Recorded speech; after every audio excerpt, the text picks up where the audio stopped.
करिए, नस नस मेरी खोले, हाय कुछ करिए,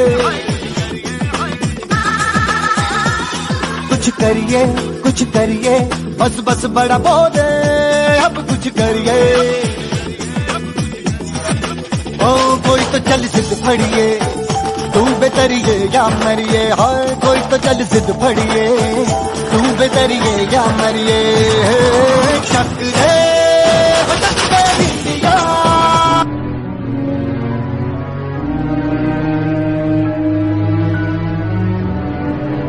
सभी को नमस्कार. ഇന്ന് നമ്മൾ ബികോമിൻ്റെ ഹിന്ദി ക്ലാസ്സിൻ്റെ 5ാം ഭാഗത്തിലേക്ക് കിടക്കുകയാണ്. ഇന്ന് നമ്മൾ ചർച്ച ചെയ്യുന്നത് ഓം പ്രകാശ് വാൽമീകി എഴുതിയ ജൂട്ടൻ എന്ന ആത്മകഥ ആണ്. ജൂട്ടൻ എന്ന് വെച്ചാൽ അതിൻ്റെ അർത്ഥം ഉച്ഛിഷ്ടം എന്നാണ്. അപ്പോൾ അദ്ദേഹത്തിൻ്റെ ആത്മകഥയിലെ ഏതാനും ഭാഗമാണ് നമുക്ക് പഠിക്കാനായിട്ട് തന്നിരിക്കുന്നത്. അപ്പോൾ പാഠത്തിൻ്റെ തുടക്കത്തിൽ ഓം പ്രകാശ് വാൽമീകിയെ കുറിച്ച് കുറച്ച് കാര്യങ്ങൾ കൊടുത്തിട്ടുണ്ട്. അത് നമുക്ക് ആദ്യം നോക്കാം. ओम प्रकाश वाल्मीकि का जन्म 30 जून 1950 को उत्तर प्रदेश में हुआ. അപ്പോൾ 1950 ജൂൺ 30 ഉത്തർപ്രദേശിലാണ് അദ്ദേഹം ജനിച്ചത്. അതുപോലെ തന്നെ आपका बचपन सामाजिक एवं आर्थिक घटनाओं में बीता. അപ്പോൾ സാമ്പത്തിക ബുദ്ധിമുട്ടുകളും സാമൂഹികവുമായിട്ടുള്ള ബുദ്ധിമുട്ടുകളൊക്കെ നേരിട്ടായിരുന്നു അദ്ദേഹത്തിന്റെ ചെറുപ്പകാലം. അതുപോലെ തന്നെ आपने MA തക് ശിക്ഷാക്കി, അപ്പോൾ MA വരെ അദ്ദേഹം പഠിച്ചു. അതുപോലെ തന്നെ ഡോക്ടർ ഭീംറാവ് അംബേദ്കർ की रचनाओं का अध्ययन किया അദ്ദേഹം. അപ്പം ദളിത് സാഹിത്യമാണ് അദ്ദേഹത്തിന്റെ പ്രത്യേകത. ദളിത് വിഭാഗത്തിൽപ്പെട്ടവരുടെ വിഷമതകളും ഒക്കെ അദ്ദേഹത്തിന്റെ സാഹിത്യകൃതികളിൽ പ്രതിപാദിച്ചു കാണും. അപ്പോൾ അത് ഡോക്ടർ ഭീംറാവ് അംബേദ്കർ അദ്ദേഹത്തെ വളരെയധികം സ്വാധീനിച്ചിട്ടുള്ള ഒരു വ്യക്തിയാണ്. അപ്പോൾ അദ്ദേഹത്തിന്റെ ആത്മകഥയാണ് ഈ ജൂട്ടൻ എന്ന് പറയുന്നത്. അപ്പോൾ ഇതിൽ പ്രതിപാദ്യ അദ്ദേഹത്തിന്റെ ഒരു സ്ഥലം മാറ്റവുമായി ബന്ധപ്പെട്ട് അദ്ദേഹത്തിനുണ്ടാകുന്ന ബുദ്ധിമുട്ടുകളെ കുറിച്ചാണ് ഇതിൽ ഈ പാഠഭാഗത്ത് ചർച്ച ചെയ്തിരിക്കുന്നത്. അദ്ദേഹത്തിന് നിരവധി പുരസ്കാരങ്ങൾ ലഭിച്ചിട്ടുണ്ട്. 1993 ഡോക്ടർ അംബേദ്കർ രാഷ്ട്രീയ പുരസ്കാർ, അതുപോലെ തന്നെ 1995 പരിവേഷ് സമാൻ തഥാ സാഹിത്യ ഭൂഷൺ പുരസ്കാർ സെ അലങ്കൃത് കിയ ഹൈ. അപ്പോൾ അദ്ദേഹത്തിന്റെ പ്രമുഖ പുസ്തകങ്ങളുടെ പേര് പുസ്തകത്തിൽ കൊടുത്തിട്ടുണ്ട്. അതാണ് സദിയോ കാ സന്താപ്, ബസ് ബഹുത് ഹോ ചുക കവിതാ സംഗ്രഹ, സലാം ഗുസ് ബൈഠിയെ കഹാനി സംഗ്രഹ തഥാ ജൂട്ടൻ ആത്മകഥ, ദളിത് സാഹിത്യക സൗന്ദര്യശാസ്ത്ര ആലോചന നിരൂപണം. ഇവയാണ് അദ്ദേഹത്തിന്റെ പ്രശസ്തമായ സാഹിത്യകൃതികൾ. അപ്പോൾ ഇനി നമുക്ക് നേരെ പാഠത്തിലേക്ക് പോകാം. ആദ്യ പാരഗ്രാഫ്. नवंबर 1918 में मेरे तबादले का आदेश तोपगाड़ी फैक्ट्री GCF जबलपुर के लिए आ गया था. उन दिनों में पारिवारिक समस्याओं में उलझा हुआ था. सास ससुर की तबीयत तो खराब चल रही थी. चंदा का इलाज भी चल रहा था. वह आस्मा से पीड़ित थी. यानी कुल मिलाकर मैं उस समय तबादले पर जाने की स्थिति में नहीं था. मैंने काफी कोशिश की थी कि किसी तरह यह तबादला रुक जाए. इस तबादले से मुझे एक पदोन्नति मिलने वाली थी. मैं उसे भी छोड़ने के लिए तैयार था, लेकिन ऑर्डिनेंस फैक्ट्री बोर्ड के चेयरमैन का सख्त आदेश था कि जिनके तबादले हुए हैं उन्हें तत्काल अपनी नई जगह जाकर नया पद संभालना है. അപ്പോൾ ഇതിന്റെ വ്യാഖ്യയിലേക്ക് വന്നാൽ 1998 में मेरे तबादले का आदेश तोपगाड़ी फैक्ट्री GCF जबलपुर के लिए आ गया था. അപ്പോൾ 1998 നവംബറിൽ അദ്ദേഹത്തിന്റെ ട്രാൻസ്ഫർ, തബാത്തലെ എന്ന് വെച്ച് കഴിഞ്ഞാൽ ട്രാൻസ്ഫറാണ്. അപ്പോൾ അദ്ദേഹത്തിന് തോപ്പ് ഗാഡി ഫാക്ടറി GCF ജബൽപൂരിലുള്ള ആ ഫാക്ടറിയിലേക്ക് അദ്ദേഹത്തിന് സ്ഥലം മാറ്റം കിട്ടുകയാണ്. ഉൻ ദിനോ പാരിവാരിക് സമസ്യാവുന്നേ ഉലജ് ഹുവാത്ത.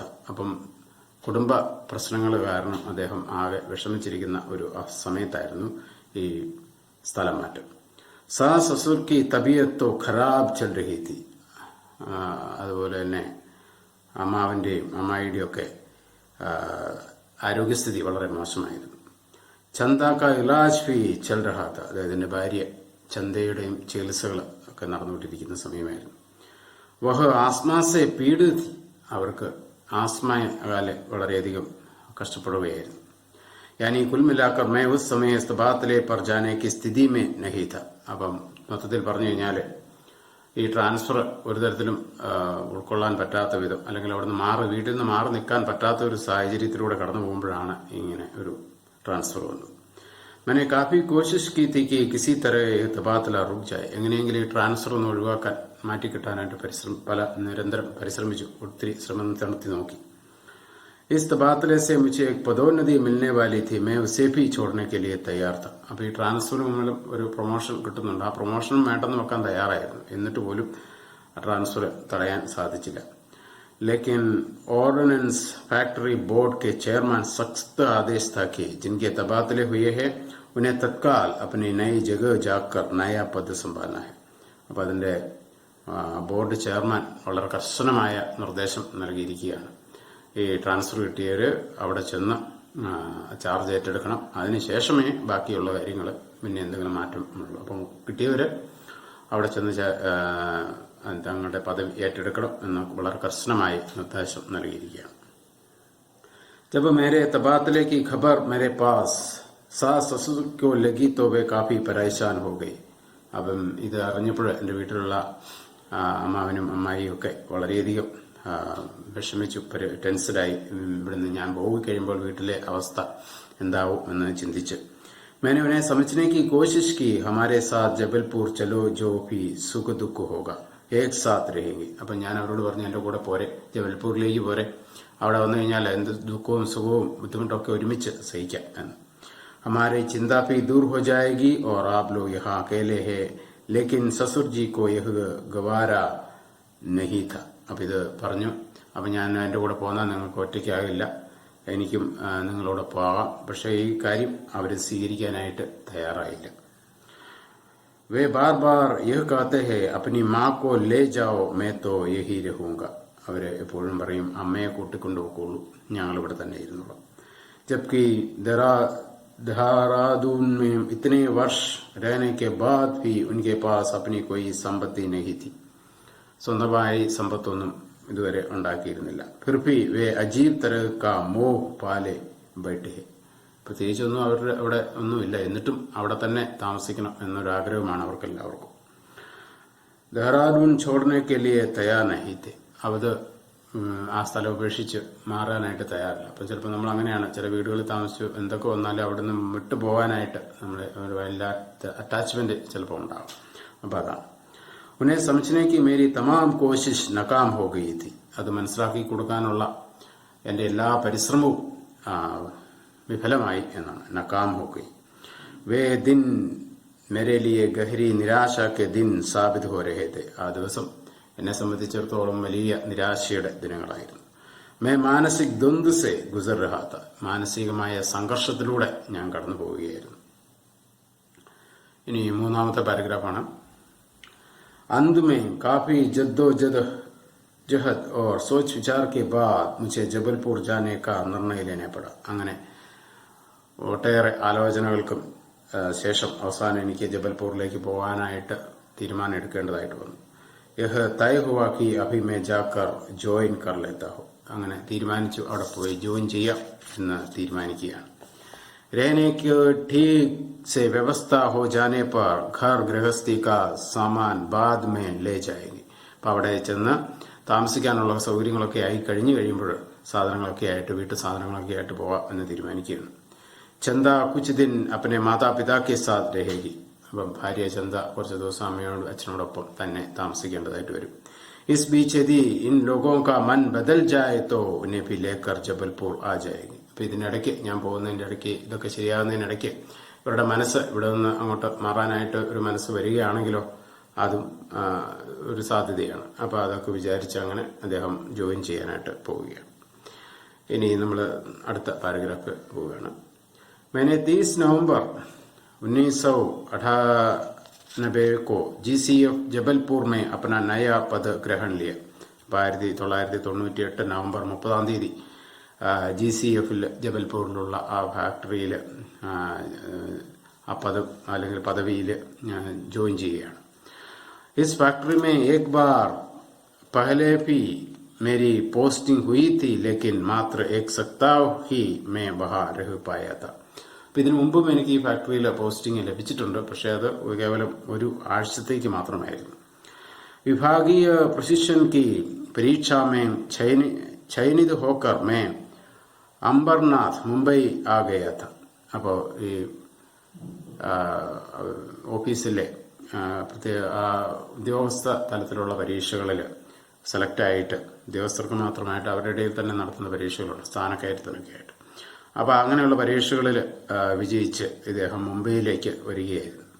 ഇത് ജൂലൈ 1970 की बात है. അത് 1970 ആണ് ആ കാര്യങ്ങൾ. मैंने ज्वाइन तो कर लिया था, लेकिन एक सप्ताह से ज्यादा हो गया था. मुझे कोई അനുഭാഗ नहीं दिया गया. അവിടെ ജോലി ചെയ്യുന്നെങ്കിലും ഏതെങ്കിലും വിഭാഗം എനിക്ക് നൽകിയില്ല എന്നുള്ളതാണ്. उस समय वहां महाप्रबंधक के पद पर PK मिश्राओं जी थे और संयुक्त महाप्रबंधक NK वार्ष्णेय जी थे. അപ്പോൾ ആ സമയത്ത് അവിടുത്തെ മഹാപ്രബന്ധക് എന്ന് വെച്ചാൽ ജനറൽ മാനേജർ, അതുപോലെ തന്നെ സംയുക്ത മഹാപ്രബന്ധക് എന്ന് വെച്ചാൽ ജോയിന്റ് മാനേജിംഗ് ഡയറക്ടർ, അത് NK वार्ष्णेय ആയിരുന്നു. जब उनसे परिचय हुआ तो उन्होंने मेरे सरनेम की लेकर भी कई प्रश्न मुझसे किए थे. അപ്പൊ എന്റെ സർനെയിമുമായി ബന്ധപ്പെട്ട് പല ചോദ്യങ്ങളും അവർ ചോദിച്ചു. അതായത് ഓൻ പ്രകാശ് വാൽമീകി എന്നാണ്. അപ്പൊ ആ വാൽമീകി എന്ന സർനെയിമുമായി ബന്ധപ്പെട്ട് പല ചോദ്യങ്ങളും അദ്ദേഹം അവർ ചോദിക്കുകയുണ്ടായി. ജിസ്കെ ബാരെ മേ मैंने कभी कल्पना भी नहीं की थी. അതായത് ഞാൻ ഒരിക്കലും ചിന്തിക്കാത്ത തരത്തിലുള്ള ചോദ്യങ്ങളാണ് ഈ എന്റെ പേരുമായി ബന്ധപ്പെട്ടവർ ഉന്നയിച്ചത്. शायद ये सब मेरे वाल्मीकि सरनाम से की बदौलत ही मुझे दिया गया. ഇതിന്റെ എല്ലാം കാരണം എൻ്റെ ഈ ഇനിഷ്യലായിട്ടുള്ള അല്ലെങ്കിൽ പേരിന്റെ ഭാഗമായ വാൽമീകി എന്ന പേരുമായി ബന്ധപ്പെട്ട ചോദ്യങ്ങളല്ല. मेरा तकनीकी ज्ञान इस सरनाम के कारण एक बार फिर से कहीं पीछे धकेल दिया गया. അപ്പോൾ ഈ പേര് കാരണം എൻ്റെ ടെക്നിക്കലായിട്ടുള്ള എൻ്റെ അറിവിനെ പറ്റിയുള്ള എൻ്റെ അറിവ് എൻ്റെ പദവി നിർണ്ണയിക്കുന്നതിൽ സ്ഥാനം നൽകുന്നതിൽ അത് പരിഗണിക്കപ്പെട്ടില്ല. അതിന് അതിൻ്റെ കാരണങ്ങളിലൊന്നും എൻ്റെ ഈ പേര് തന്നെയായിരുന്നു എന്നുള്ളതാണ്. एक ऐसा अनुभाग जो पूरी आवासीय कॉलोनी की साफ सफाई के लेकर सीवेज आदि के काम को देखता था. അപ്പം എനിക്കായിട്ട് നൽകപ്പെട്ട ജോലി എന്ന് പറയുന്നത് എന്താണ്? അവിടെ വാസയോഗ്യമല്ലാത്ത കോളനിയെ വൃത്തിയാക്കുക, അതുപോലെ തന്നെ അവിടെയുള്ള സീവേജ്, ഈ വേസ്റ്റ് വാട്ടർ ഒക്കെ പോകുന്നത് അതൊക്കെ വൃത്തിയാക്കുക, അല്ലെങ്കിൽ അതിന്റെ കാര്യങ്ങൾ നോക്കുക എന്നുള്ളതായിരുന്നു. उस अनुभाग में से ज्यादा सफाई कर्मी और इतने ही श्रमिक थे. അതുപോലെ തന്നെ അവിടെ ഈ വൃത്തിയാക്കുന്നവരും തൊഴിലാളികളും ഒക്കെ ഈ വിഭാഗത്തിൽ ധാരാളം ഉണ്ടായിരുന്നു. कॉलोनी में एक बाजार भी था जिसमें दुकानदारों से दुकानों का किराया वसूले काम होता था. അതുപോലെ തന്നെ അവിടെ കോളനിയിലൊരു മാർക്കറ്റുണ്ട്, ചന്തയുണ്ട്, അവിടെ ധാരാളം കടകളുണ്ട്. ആ കടയിൽ നിന്നൊക്കെ കിരായ വാടക പിരിക്കേണ്ട ജോലിയും ഉണ്ടായിരുന്നു. ജോ ഏക് ബെഹദ് ജഡിൽ കാം ഥ. അതൊരു വലിയ ബുദ്ധിമുട്ട് പിടിച്ചൊരു കാര്യമാണ്. അതായത് ഈ വാടകക്കാരിൽ നിന്നും വാടക മേടിച്ചെടുക്കുക എന്ന് പറയുന്നത് അതത്ര എളുപ്പമുള്ള കാര്യമായിരുന്നില്ല. അത് വളരെ ബുദ്ധിമുട്ടുള്ളൊരു കാര്യമായിരുന്നു. ऐसे अनेक दुकानदार वहां थे जिन्होंने कई वर्ष से किराया नहीं दिया था. അവിടെ നിരവധി കട നടത്തുന്നവരുണ്ട്. അവർ വർഷങ്ങളായിട്ട് വാടകയൊന്നും കൊടുക്കാതെ അവിടെ സ്ഥിരമായിട്ട് കൈവശാവകാശം എന്ന രീതിയിൽ അവിടെ നിൽക്കുന്നവർ ധാരാളം ഉണ്ടായിരുന്നു. ബസാർ കി ഗുഡഗർദി അലഗ് ഥി. ഗുണ്ടാഗർദി എന്ന് വെച്ചാൽ എന്താ? ഗുണ്ടായിസം. അപ്പം ഭയങ്കര ചിലപ്പം അടിയും പിടിയും അല്ലെങ്കിൽ വാടക ചോദിച്ചാൽ ഭീഷണിയുടെ സ്വർത്ഥം ഗുഡായുസും കാണിക്കുന്നവരുണ്ട്. അപ്പോൾ അങ്ങനെയൊക്കെയുള്ളവരെ നേരിടുക എന്നുള്ളത് വളരെ അപകടം പിടിച്ചൊരു ജോലിയാണ്. ജിസ്സെ ജൂഞ്ചന ഏക് മുസീബത്ത്. അപ്പോൾ അതുമായി പ്രവർത്തിക്കുക എന്നുള്ളത് വളരെ അപകടം പിടിച്ച ഒരു ജോലിയായി. കഭി കഭി തോ സിർ ഫുട്ബോൾ കി ഫി നൗബത്ത് ആ ജാതി. അപ്പോൾ ചിലപ്പോഴൊക്കെ എന്താണ് ഫുട്ബോൾ കി നൗബത്ത്, ഫുട്ബോൾ പോലെ എന്ന് വെച്ചാൽ കറങ്ങിത്തിരി. ഫുട്ബോൾ എന്താണ്, ഒരാൾ അടിക്കുന്നു, അങ്ങോട്ട് പോകുന്നു, മറ്റേയാൾ അടിക്കുന്നു, ഇങ്ങനെ പന്തിന് ഒരിക്കലും വിശ്രമമില്ല, അങ്ങോട്ടും ഇങ്ങോട്ടും അടിച്ചുകൊണ്ടിരിക്കുക ഏത് സമയം ആളുകൾ എന്ന് പറയുന്ന അവസ്ഥയായിരുന്നു എൻ്റേതെന്നാണ്. അപ്പോൾ അതായത് ഈ വാടക മേടിക്കാനായിട്ട് പോകുമ്പോൾ ഉണ്ടാകുന്ന ബുദ്ധിമുട്ടുകളെ സൂചിപ്പിക്കാനാണ് അദ്ദേഹം ഈ പന്തിനോട് ഉപയോഗിച്ചിരിക്കുന്നത്. ഇനി അടുത്ത ഭാഗം നോക്കാം. इसी फैक्ट्री में मेरे एक पुराने मित्र राजेश वाजपेयी भी थे, जो मेरे साथ मुंबई में हॉस्टल के साथी थे. അപ്പോൾ ഇവിടെ ഈ ഫാക്ടറിയിൽ എൻ്റെ കൂടെ ഒരു പഴയ സുഹൃത്ത്, അദ്ദേഹത്തിൻ്റെ പേര് രാജേഷ് വാജ്പേയി എന്നാണ്. അദ്ദേഹവും എൻ്റെ കൂടെ മുംബൈയിൽ എൻ്റെ ഹോസ്റ്റലിൽ ഉണ്ടായിരുന്ന ആളായിരുന്നു. उसने मजाक में कहा, क्यों प्यारे, क्या प्रतिक्रिया है इस पद को ग्रहण करने पर. അദ്ദേഹം എന്നോട് വളരെ തമാശ രീതിയിൽ ചോദിച്ചു, ഈ സ്ഥാനം ഏറ്റെടുത്തിട്ട് എന്താണ് പ്രതികരണം, അല്ല എന്ത് തോന്നുന്നു എന്ന് ചോദിക്കുകയാണ്. കുച്ച് മത് കഹന, തും ചാഹെ ജിത്തനെ ബഡെ ലേഖക് ബുദ്ധിജീവി ബൻ ജാന, ഹമാരി ബനായി വ്യവസ്ഥ घुमा फिरा कर तुम्हें यही एहसास करती होगी कि तुम्हारी असली जगह क्या है. അദ്ദേഹം പറയുകയാണ്, നീ വലിയ എഴുത്തുകാരനും ബുദ്ധിജീവിയൊക്കെ ആണെങ്കിലും നമ്മുടെ ഈ ഒരു വ്യവസ്ഥ എന്ന് പറയുന്നത് നിങ്ങളെ എപ്പോഴും ഓർമ്മപ്പെടുത്തിക്കൊണ്ടിരിക്കും നമ്മുടെ യഥാർത്ഥമായ സ്ഥലം എന്താണ് എന്നുള്ളത്. मेरी मानो चुपचाप बिना कुछ कहे अपने ऑफिस में बैठे और सरकारी काम के साथ साथ उस अनुभाग के कार्यरत सफाई कर्मियों को जीने का സലിക സിഖാവു. അപ്പോൾ അവിടെ നിശബ്ദമായി പ്രതികരിക്കാതെ ആ ഓഫീസിലിരിക്കുകയും അവിടെയുള്ള ജോലിയിൽ ഏർപ്പെട്ടിരിക്കുന്ന ആളുകളെ വൃത്തിയാക്കാൻ ഏർപ്പെടുന്ന ആളുകളുടെ കാര്യങ്ങൾ അവരെ പഠിപ്പിക്കുക എന്നൊക്കെയുള്ളതാണ് ജോലി. യഹ് മാൻകർ കി ചാഹെ കിസി ഭി മാനസികത കെ തഹത് തുമേ വഹ് ഭേജാ ഗയാ ഹൈ ലേക്കിൻ സഹി ഭേജാ ഗയാ ഹൈ യഹ് സിദ്ധ് കർ ദോ. അപ്പോൾ എന്ത് മാനസികാവസ്ഥയിലാണ് താങ്കളെ ഈ ഇങ്ങോട്ട് ഏൽപ്പിച്ച് അദ്ദേഹത്തിന് പറ്റിയൊരു ജോലിയല്ല, അദ്ദേഹത്തിന് താല്പര്യമുള്ള ഒരു മേഖലയല്ല എങ്കിൽ കൂടി ഇദ്ദേഹം എത്തിച്ചിരിക്കുന്നത്. അപ്പോൾ അങ്ങനെയാണെങ്കിൽ പോലും നമുക്കിഷ്ടമില്ലാത്തതാണെങ്കിൽ നമ്മളെ ഏൽപ്പിച്ചിരിക്കുന്ന ജോലി, നമ്മളിൽ സമർപ്പിക്കപ്പെടുന്ന ജോലി അത് ഭംഗിയായി ചെയ്ത് നമ്മളത് പൂർണ്ണ ആത്മാർത്ഥത്തിൽ ചെയ്യണം എന്നാണ് അദ്ദേഹത്തെ ഉപദേശിക്കുന്നത്. मेरा यह मित्र राजेश वाजपेयी मजाक मजाक में बात तो पते की है कह गया था, लेकिन उस समय में जिस मानसिक पीड़ा से गुजर रहा था वहां मैं कुछ ज्यादा सोच नहीं पा रहा था. അപ്പോൾ ഞാൻ അവിടെ വളരെയധികം മാനസിക സംഘർഷങ്ങൾ അനുഭവിച്ചുകൊണ്ടിരുന്ന ഈ സമയത്ത് അധികം ഇത്തരം ചിന്തിക്കാനൊക്കെയുള്ള ഒരു മാനസികാവസ്ഥയിലായിരുന്നില്ല. മുझे लग रहा था कि यह सब जो हो रहा है वह ठीक नहीं है. എനിക്ക് തോന്നി ഇവിടെ നടക്കുന്നതൊന്നും ശരിയായ കാര്യങ്ങളല്ല എന്ന കാര്യം എനിക്ക് തോന്നുകയാണ്.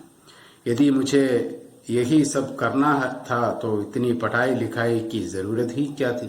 അപ്പോൾ ഈ ജോലികളൊക്കെയാണ് ചെയ്യേണ്ടതെങ്കിൽ ഞാൻ ഇത്രയും പഠിക്കുകയും ഒക്കെ ചെയ്തത് എന്തിനാണ്. അദ്ദേഹം MA വരെ പഠിച്ചു എന്ന് നമ്മൾ കണ്ടു.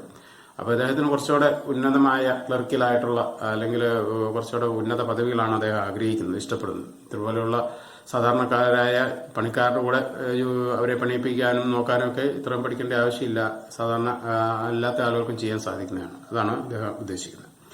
इसी द्वंद्व में फंसकर मैं राजेश वाजपेयी की बात को ठीक से ले नहीं पा रहा. അപ്പം ഇങ്ങനെ മാനസിക സംഘർഷം ഉള്ളതുകൊണ്ട് അദ്ദേഹം പറയുന്ന കാര്യങ്ങളൊക്കെ ശരിയായ അർത്ഥത്തിൽ അത് ഉൾക്കൊള്ളാനൊന്നും എനിക്ക് സാധിക്കുന്നില്ലായിരുന്നില്ല. मैंने कहा, राजेश पता नहीं क्यों बार बार मुझे यह एहसास कराया जाता है कि मेरा जन्म किस घर में हुआ, क्या कभी मुझे इस अभिशाप से मुक्त नहीं होने दिया जाएगा.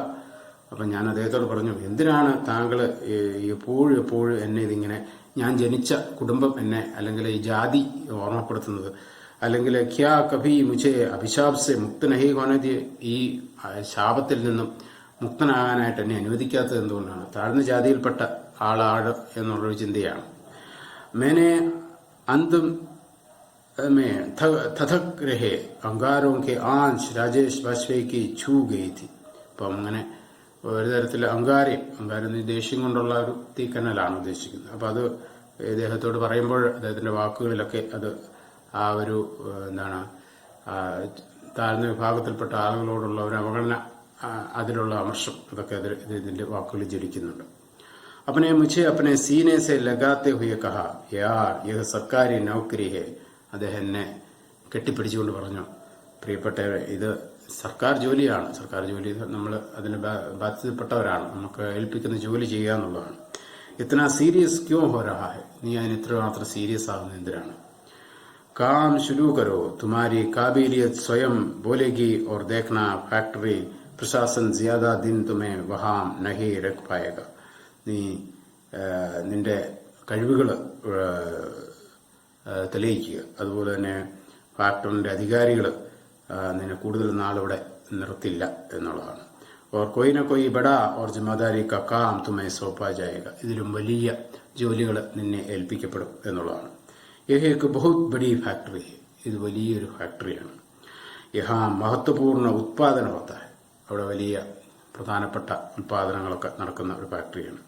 वे एक अच्छे और काबिल अधिकारी को किसी ऐसे काम में नहीं रख पाएंगे. വളരെ നല്ലതും കഴിവുള്ള ഒരു വ്യക്തിയെ ഇത്തരത്തിലുള്ള ജോലിയിൽ അധികം നാൾ നിർത്തത്തില്ല. ജഹാം ഉസ്കെ അനുഭവം और उसके ज्ञान का सही इस्तेमाल न हो रहा है. അവിടെ തന്റെ അറിവും അതുപോലെ തന്നെ അനുഭവത്തിന്റെയൊക്കെ ശരിയായ പ്രയോഗം നടക്കാൻ സാധിക്കാത്ത ഒരു സ്ഥലത്ത് അധികം നാള് അവിടെ നിർത്തില്ല. कहते हुए राजेश वाजपेयी ने मेरा हौसला बढ़ाया गया. അങ്ങനെ എന്റെ ആത്മവിശ്വാസം അദ്ദേഹം വർദ്ധിപ്പിക്കുകയാണ്.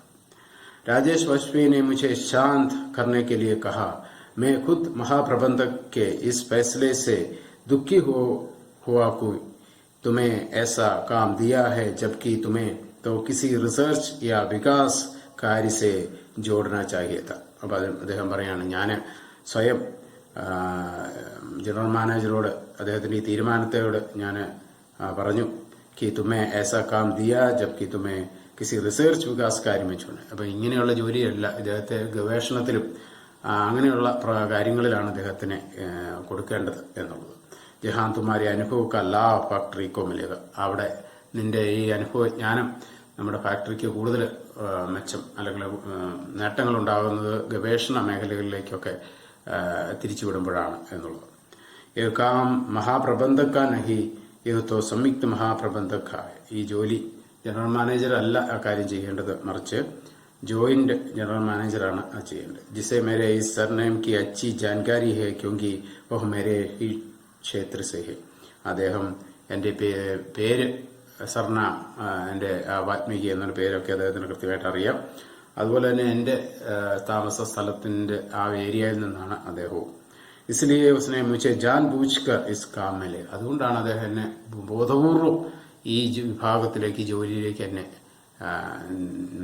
നിയമിച്ചത് എന്നുള്ളതാണ്. അപ്പൊ ഇദ്ദേഹത്തിന്റെ ജാതി അറിയാം, ആ ജാതി മനസ്സിലാക്കിക്കൊണ്ടാണ് അദ്ദേഹത്തെ ഇത്ര ഒരു വിഭാഗത്തിലേക്ക് തന്നെ നിയമിച്ചത് എന്നാണ് അദ്ദേഹം വിശ്വസിക്കുന്നത്. അധികാരി ബൻ ഗയെ തോ സംഭാലോ ഇൻ സഫായി കർമ്മചാരിയൊക്കെ. അപ്പൊ അധികാരിയായി കഴിഞ്ഞപ്പോൾ ഈ ജോലിക്കാരെയൊക്കെ നിയന്ത്രിക്കാനായിട്ട് എന്നെ ഏൽപ്പിച്ചിരിക്കുകയാണ്.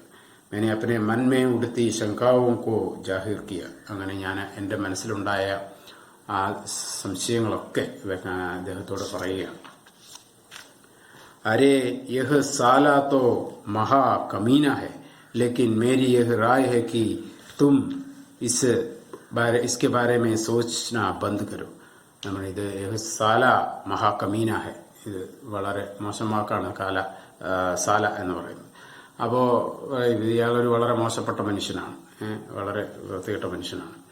ലേക്കിൻ മേരി റായ്, എന്റെ അഭിപ്രായത്തില് कि तुम इसके बारे में सोचना बंद करो. അദ്ദേഹത്തെ കുറിച്ച് ചിന്തിക്കുന്നത് നീ അവസാനിപ്പിക്കുക. शायद इसी में कुछ बेहतर छिपा है. അതിലാണ് നല്ലത് അടങ്ങിയിരിക്കുന്നത്, മിണ്ടാതിരിക്കുന്നതാണ് നല്ലത്. तुम तो यार समझ सेवी हो, यही मानकर चलो कि अनजाने में तुम्हें समाज सेवा का अवसर मिला है. അപ്പൊ നിനക്ക് യാദർച്ഛികമായി സാമൂഹിക സേവനം ചെയ്യാനുള്ള ഒരു അവസരം ലഭിച്ചിരിക്കുന്നു എന്ന് കരുതുക. വഹ്ഫി സർക്കാരി സമയമേ, അതും ഒരു സർക്കാർ സമയത്ത്. यह एक मौका है लोगों के बीच जाकर काम करने का और मुझे विश्वास है यह तुम कर पाओगे. ഇതൊരു അവസരമാണ്, ജനങ്ങളുടെ ഇടയിലേക്ക് ഇറങ്ങിച്ചെന്ന് അവരെ സേവിക്കുവാനുള്ള ഒരു അവസരമായി ഇതിനെ കാണണം. ഉന്നെ ജീന സിഖാ ദോ, അവരെ ജീവിക്കാനായിട്ട് പഠിപ്പിക്കുക. फिर देखना इस निर्माण में एक नया പരിവർത്തൻ दिखाई देगा. പിന്നെ നോക്കിക്കോളൂ, ഈ നിർമ്മാണ പ്രവർത്തനങ്ങളിൽ വലിയ മാറ്റങ്ങൾ വരുന്നത് കാണാം. क्या तुम्हारे जीवन का यही मिशन नहीं था? നിന്റെ ജീവിതത്തിന്റെ മിഷൻ, ഉദ്ദേശം അത് തന്നെയല്ലേ? യാ തുമ്നെ ഭി അപ്നാ രാസ്ത ബദൽ ലിയാ ഹൈ, അല്ലെങ്കിൽ നീ നിന്റെ മാർഗം, ജീവിതത്തിന്റെ മാർഗം മാറ്റിയോ? वाजपेयी ने जैसे मेरे मन की बात को ठीक से समझा था, उसकी इस बात से मुझे एक नई रोशनी मिली थी. എന്റെ മനസ്സിന്റെ ചിന്തകളെല്ലാം വളരെ കൃത്യമായി അദ്ദേഹം മനസ്സിലാക്കി ഇങ്ങനെ പറഞ്ഞപ്പോൾ എനിക്കൊരു പുതിയ പ്രകാശം എന്റെ മനസ്സിൽ ലഭിച്ചതുപോലെ. मैंने उसका हाथ अपने हाथ में लेते हुए कहा, शायद तुम ठीक कर रहे हो. അദ്ദേഹത്തിന്റെ കൈ പിടിച്ചുകൊണ്ട് ഞാൻ പറഞ്ഞു, ഒരുപക്ഷെ താങ്കൾ പറയുന്നത് ശരിയായിരിക്കാം. मुझे इस पोस्टिंग की सभी रूप में लेना चाहिए. അപ്പൊ ഈ പോസ്റ്റിംഗ് എല്ലാ അർത്ഥത്തിലും ഞാൻ സ്വീകരിക്കണം. താങ്ക്സ് യാർ, ഞാൻ നന്ദി പറയുകയാണ്. താങ്ക്സ്. तुमने मेरी आंतरिक पीड़ा से मुझे बाहर निकालने में मदद की. എന്റെ മാനസിക വേദനയിൽ നിന്നും പുറത്തു കൊണ്ടുവരാൻ നീ എന്നെ സഹായിച്ചു. अनुभाग में पद ग्रहण करने से पहले मैंने छुट्टियों के लिए आवेदन कर दिया था, ताकि चंदा भी यहाँ आ जाए तो ठीक रहेगा.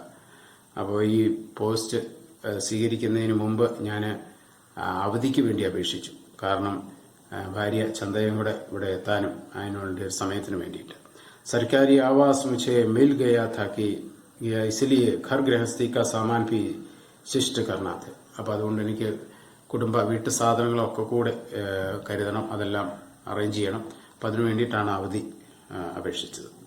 जैसे ही देहरादून पहुंचा, अचानक महेंद्र वशिष्ठ का फोन आया था कि जबलपुर की ऑर्डिनेंस फैक्ट्री के joint controller of defence accounts थे और जीसीएफ में भी उनका कार्यालय था. जैसे ही मेरे ड्यूटी ज्वाइन करने का आदेश उनके पास पहुंचा तो उन्होंने संयुक्त महाप्रबंधक एन.के. वार्ष्णेय जी को फोन किया. यह जो ओम प्रकाश वाल्मीकि ने अभी ज्वाइन किया, क्या यह देहरादून से है? അപ്പോൾ അദ്ദേഹത്തിന്റെ പെട്ടെന്ന് മഹേന്ദ്ര വശിഷ്ഠിന്റെ ഒരു ഫോൺ വരികയാണ്. അപ്പോൾ ജബൽപൂരിലെ ഈ ഫാക്ടറിയിലെ കാര്യാലയത്തിലായിരുന്ന അദ്ദേഹത്തെ ആ ഓഫീസിലാണ് അദ്ദേഹം വർക്ക് ചെയ്യുന്നിരുന്നത്. അപ്പോൾ അദ്ദേഹം മനസ്സിലാക്കി ഈ ജബൽപൂരിൽ നിന്നുള്ള അദ്ദേഹം ആണ് ഇവിടെ ജോയിൻ ചെയ്യാനായിട്ട് ഇവിടെ എത്തിയിരിക്കുന്നത് എന്നുള്ള കാര്യം മനസ്സിലാക്കിയാണ്. क्यों क्या बात है? इनके वार्ष्णेय ने सवाल दिया. आपने उन्हें पोस्ट किया है सफाई के काम में, महेंद्र वशिष्ठ ने कहा. അപ്പോൾ അദ്ദേഹം താങ്കളെ എവിടെയാണ് അദ്ദേഹത്തെ പോസ്റ്റ് ചെയ്തിരിക്കുന്നത്? സഫായി കാം, വൃത്തിയാക്കാനുള്ള ജോലിയിലാണ്. क्यों सर, फिर वहां करता यह तो उनके लिए सबसे सही जगह है, इनके वार्ष्णेय जी ने व्यंग्य से कहा. കൊള്ളാം, അദ്ദേഹത്തിന് പറ്റിയ സ്ഥലം തന്നെ എന്ന്, അതായത് ഒരു വ്യംഗ്യാർത്ഥം, അദ്ദേഹത്തിന് പറ്റുന്ന സ്ഥലമല്ല എന്നാണ് അതിലൂടെ വ്യംഗ്യാർത്ഥത്തിലൂടെ വരുന്നത്. Apco പതാ high വഹ് Ek ചർച്ചിത് കഥാഹർ high or കവി ഓർ ആലോചക്. നിങ്ങൾക്കറിയാമല്ലോ, അദ്ദേഹം ഒരു വളരെ അറിയപ്പെടുന്ന, എല്ലാവരും അറിയപ്പെടുന്ന ഒരു കഥാകാരനും അതുപോലെ തന്നെ നിരൂപകനും ഒക്കെയാണ് എന്നുള്ളത്. ക്യാ എനിക്ക് ആശ്ചര്യ വ്യക്തി, അദ്ദേഹത്തിന് അത്ഭുതം തോന്നി, ഇദ്ദേഹം വലിയ സാഹിത്യകാരനാണോ എന്ന്. इस समय कहा, मेरे उनसे बात कराओ, മഹേന്ദ്ര വശിഷ്ഠനൊക്കെ. അപ്പൊ അദ്ദേഹത്തോട് പറഞ്ഞു, അദ്ദേഹം ഇപ്പൊ എവിടെയുണ്ട്, എന്നോട് ഇപ്പം തന്നെ എനിക്ക് അദ്ദേഹത്തെ സംസാരിക്കാനായിട്ട് ഉള്ള അറേഞ്ച്മെന്റ് ചെയ്യാൻ പറഞ്ഞു. വേ തോ देहरादून गए हैं, ഫാമിലി ലാനെ ജനുവരി കോ മേ ലൗട്ടെങ്കെ, എൻ.കെ. വാർഷ്ണേയനൊക്കെ. അപ്പം അദ്ദേഹം പറഞ്ഞു, അദ്ദേഹം देहरादूनिലേക്ക് പോവുകയാണ്, തന്റെ ഫാമിലിയൊക്കെ ആയിട്ട് കൂട്ടിക്കൊണ്ട് വരാനായിട്ട് പോയിരിക്കുകയാണ്. ഉൻകാ കൊയ്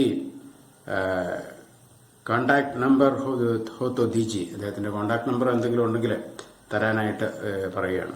മഹേന്ദ്ര വശിഷ്ഠനെ കഹ വഹാംസ നമ്പർ ലേക്കർ ഉന്നോനെ മുച്ചെ ഫോൺ കിയ. അപ്പൊ അങ്ങനെ നമ്പർ മേടിച്ചാണ് ഇദ്ദേഹം എന്നെ ഇപ്പോൾ വിളിക്കുന്നത്. ചിന്താ മത് കരോ, may യഹാ ഹൂം, is ഹറാമി NK വാർഷ്ണേയ് G co may സബക് സിഖാവുക, തും ആ കബ് രഹേ ഹോ.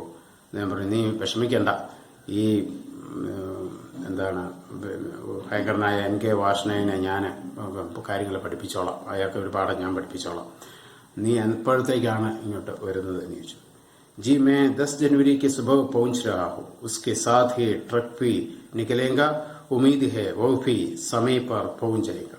അപ്പം പറയുകയാണ്, ഞാൻ ജനുവരി 10 ഇവിടുന്ന് രാവിലെ പുറപ്പെടും.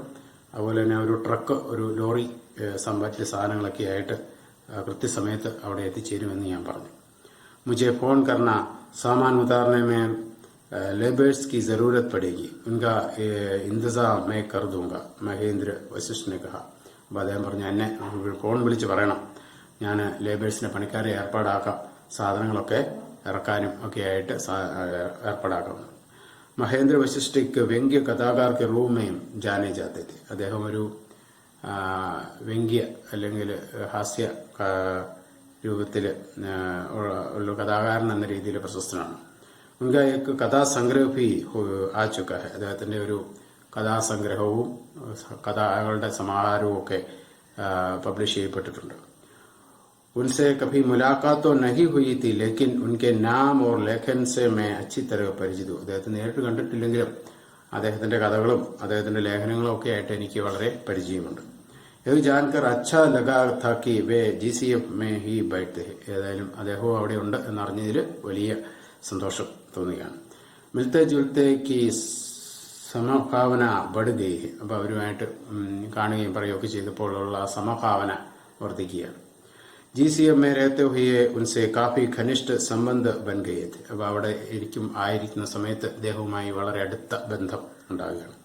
ഹർ റോസ് മുലാഖാത്ത് ഹോത്തി. എല്ലാ ദിവസവും അദ്ദേഹത്തെ കാണുമായിരുന്നു. घरेलू स्तर पर भी दोनों परिवारों के बीच निकटता बढ़ गई. അപ്പോൾ വീട്ടുകാര്യങ്ങളുമായി ബന്ധപ്പെട്ടും പലതരത്തിലുള്ള അടുപ്പം ബന്ധം വർദ്ധിച്ചു. बाद में उनका तबादला दिल्ली में हो गया तो संपर्क भी कम हो गया. പിന്നീട് അദ്ദേഹത്തിന് ദില്ലിയിലേക്ക് ട്രാൻസ്ഫറായി മാറിപ്പോയി കഴിഞ്ഞപ്പോൾ പിന്നെ അദ്ദേഹവുമായിട്ടുള്ള കോണ്ടാക്ട് ഒക്കെ കുറഞ്ഞു. ഉസ്കെ ബാദ് एक बार ट्रेन में भी मिले. അതിനുശേഷം ഒരു പ്രാവശ്യം ട്രെയിനിൽ വെച്ച് അദ്ദേഹത്തെ കാണുകയുണ്ടായി.